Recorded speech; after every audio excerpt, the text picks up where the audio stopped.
भारत के एक मैथमेटिशियन ने कैम्ब्रिज में मैथ्स पर रिसर्च किया और ऐसा करने से पहले ही वे 3000 से अधिक थ्योरम बना चुके थे। आज 100 वर्ष बाद भी आधुनिक मैथमेटिशियन उस पर रिसर्च कर रहे हैं। कौन थे वे महान गणितज्ञ? उनके बारे में बता दूं? चलिए बता देता हूं।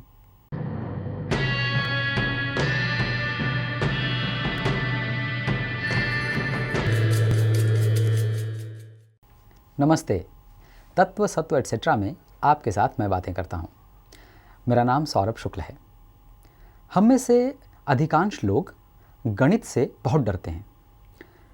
स्थिति यह है कि पढ़ाई पूरी हो जाने के बाद आज भी गणित के नाम मात्र से डर जाते हैं। आप जानते हैं इस डर का कारण क्या है? इस डर का कारण है गणित विषय का चुस्त नियमबद्ध होना। गणित के सेट रूल्स हैं और वो फिक्स हैं। हमें सम्स को सॉल्व करने के लिए उन सेट रूल्स को फॉलो करना ही पड़ता है। नहीं, समस्या उन रूल्स का फिक्स होना नहीं है। समस्या है उन सेट रूल्स का याद न होना। सही कहा ना? Tables, square roots, formula, theorem, हम यहीं फंस जाते हैं। आप भी अनेक बार फंसे होंगे, मैं भी बहुत बार फंसा हूं। ऐसी हालत अधिकतर लोगों की हो सकती है, सभी की नहीं। बहुत सारे ऐसे भी लोग हैं जिन्हें गणित में बहुत मज़ा आता है, बड़ा आनंद लेते हैं वह गणित का। आप जानते हैं प्राचीन काल से ही हमारा देश गणित के क्षेत्र में अग्रणी रहा है। शून्य से अनंत यानी जीरो से इन्फिनिट को डिफाइन करने में भारतीय गणितज्ञों की महत्वपूर्ण भूमिका रही है। तत्व सत्व एटसेट्रा के इस एपिसोड में आपके साथ भारत के एक महान गणितज्ञ के विषय में बातें करने वाला हूं। इन महान मैथमेटिशियन का जन्म 22 दिसंबर 1887 को तमिलनाडु में हुआ था। इनकी बर्थ डेट पर भारत में राष्ट्रीय गणित दिवस यानी नेशनल मैथमेटिक्स डे मनाया जाता है। इन महान गणितज्ञ का नाम है श्रीनिवास रामानुजन। इनकी लाइफ स्टोरी बड़ी अमेजिंग है। रामानुजन ने मैथमेटिक्स में कोई फॉर्मल एजुकेशन नहीं ली थी। उनके समय में जो फॉर्मल एजुकेशन चल रही थी उसमें वे मैथमेटिक्स को छोड़कर बाकी सारे विषयों में फेल हो जाते थे। कक्षा 11 में एक बार और कक्षा 12 में 2 बार फेल हुए, लेकिन गणित में पास हुए, बाकी सारे विषयों में फेल। अब हुआ ये कि इसी कारण उनकी छात्रवृत्ति यानी स्कॉलरशिप बंद हो गई और पढ़ाई छूट गई, लेकिन गणित का अभ्यास चलता रहा। उन्होंने अपने जीवन काल में लगभग 4000 प्रमेय यानी थ्योरम्स लिखे।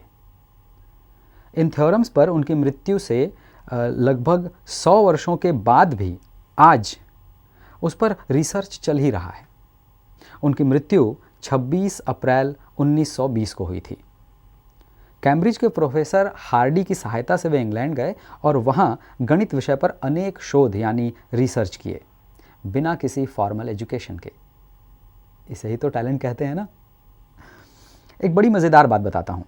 रामानुजन बचपन में जिस स्कूल में पढ़ते थे उस स्कूल से उन्हें निकाल दिया गया। नहीं, स्कूल से निकाल दिया गया ये मज़ेदार बात नहीं है। मज़ेदार बात ये है कि उस स्कूल का नाम बाद में बदलकर रामानुजन के नाम पर रख दिया गया।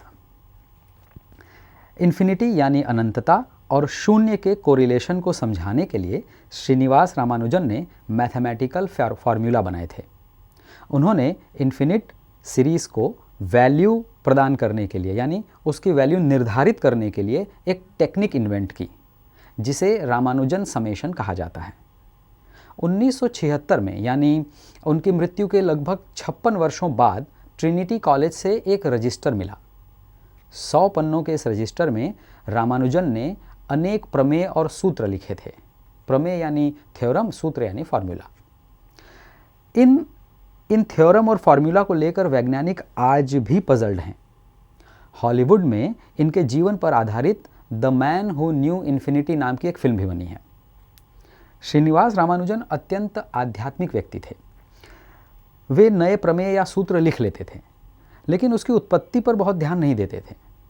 पूछे जाने पर वो अपनी कुल देवी नामगिरी देवी का नाम लेकर कहते कि उनकी कृपा से प्राप्त हुआ है। वे कहते कि उनके लिए गणित के उस सूत्र का कोई मतलब नहीं है जिससे उन्हें आध्यात्मिक विचार प्राप्त न होते हों। मुझे लगता है इन्फिनिटी की प्रेरणा भी उन्हें हिंदू धर्म ग्रंथों से ही प्राप्त हुई होगी। इन्फिनाइट यानी अनंत शब्द हिंदू धर्म ग्रंथों में, वेदों में, पुराणों में अनेक बार आते हैं।